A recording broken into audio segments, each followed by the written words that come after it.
बिस्मिल्लाहिर्रहमानिर्रहीम।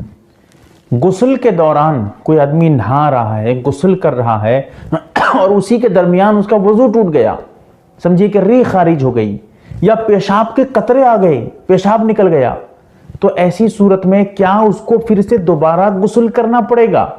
इसी तरह एक मसला इसमें यह भी याद रखिए, क्योंकि मसला यह है कि गुस्ल कर लेने से आदमी नहा लेता है, गुस्ल कर लेता है तो उसका वजू भी हो गया, तो ऐसी सूरत में वजू भी उसका टूट जाएगा या फिर वजू भी काम चल जाएगा? मसला क्या है, पूरी तफसील आपके सामने रखना चाहता हूं।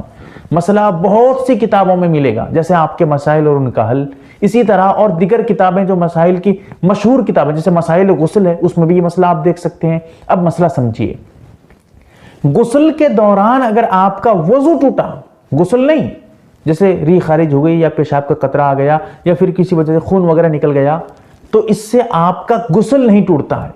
जब गुस्ल नहीं टूटता है क्या करेंगे भाई? आगे का काम अंजाम देंगे। अगर आपने कुल्ली कर लिया है, नाक में पानी डाल लिया है, अब दोबारा करने की जरूरत नहीं है, बल्कि आपका गुस्ल नहीं टूटा। वजू में फर्क है, वजू के दरमियान अगर वजू टूट जाए फिर से वजू करना पड़ेगा, आगे आप उस वजू को आगे बढ़ा नहीं सकते, शुरू से करना पड़ेगा। लेकिन गुस्ल अगर आप आधा कर चुके थे, आपका वजू टूट गया, वजू गुस्ल नहीं, वजू टूट गया, गुस्ल कर रहे थे वजू टूट गया, तो ऐसी सूरत में आपको गुस्ल को दोहराने की जरूरत नहीं है, आपका गुस्ल सही है। अब रहा यह मसला वजू का क्या होगा? अगर हम गुस्ल आधा किए हुए थे और हमारा वजू टूट गया, फिर से वजू करना पड़ेगा नमाज के लिए। मसला समझिए, एक मसला बीच में याद रख लीजिए, वजू करने के बाद आपको जो गुस्ल, समझिए गुस्ल करने के बाद, नहाने के बाद आपको वजू नहीं करना है।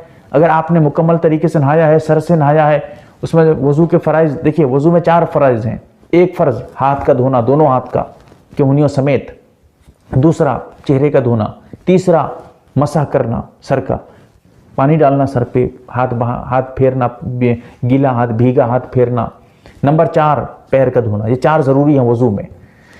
अगर आपने गुस्ल कर लिया है, आधा गुस्ल किया था, फिर उसके बाद आपका वजू टूट गया, समझिए कि अभी आपका गुस्ल तो हो रहा है लेकिन अब वजू आपका नहीं रहा। अब आप उसके बाद अगर आप सर पे पानी डाल लेते हैं अच्छे तरीके से, फिर से आप जो है गुस्ल को आगे बढ़ाते हैं, वजू दोबारा करते नहीं है, आप दोबारा वजू करते नहीं है लेकिन गुस्ल को आगे ले जाते हैं और मुकम्मल गुस्ल कर लेते हैं, और इतना करते हैं कि जिससे वजू टूटने के बाद ये 4 काम फिर से आपने कर लिया है। क्या 4 काम? हाथ भी दोबारा आपने धो लिया है, सर पे भी पानी हो गया है, चेहरे पे भी पानी आपने फिर से डाल लिया है, पैर भी आपने धो लिया है। कब? बीच में जो वजू टूटा था उसके बाद। तो ऐसी सूरत में आपका वजू फिर से हो गया। लोग ये समझते हैं कि वजू अगर गुस्ल के दरमियान वजू टूट जाएगा तो हमको फिर से वजू करना पड़ेगा। नहीं, अब वजू करने की जरूरत नहीं है। लेकिन हाँ, अगर आपका गुस्ल पर लास्ट में था, आपने गुस्ल मुकम्मल कर लिया है, सिर्फ पैर में जरा पानी डालना बाकी था, समझिए, अब आपका वजू टूट गया, तो ऐसी सूरत में आप सिर्फ पैर पे पानी डालेंगे, वजू होगा?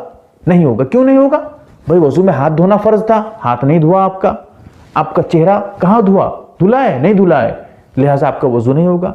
समझिए, ये 4 काम जो मैंने बताया है, ये काम अगर आप वजू के टूटने के बाद फिर से कर लेते हैं तो आपका वजू फिर से हो गया, आप वजू करने की जरूरत नहीं है। लोग इसी में गलती भी करते हैं। क्या करते हैं? वजू टूट जाता है फिर से वजू कर लेते हैं। भाई वजू दोहराने की जरूरत नहीं है, गुस्ल को आगे बढ़ा लीजिए, इंशाअल्लाह ये 4 काम उसमें भी हो जाएंगे तो आपका वजू भी हो जाएगा। इसी तरह कुछ लोग ये समझते हैं गुस्ल के बाद वजू करना है, गलत है। वजू गुस्ल से पहले करिए, बाद में मत करिए। अगर वजू टूट जाता है तो बाद में करिए, अगर वजू टूटा नहीं है तो बाद में मत करिए, आपको वजू गुस्ल से भी हो जाएगा।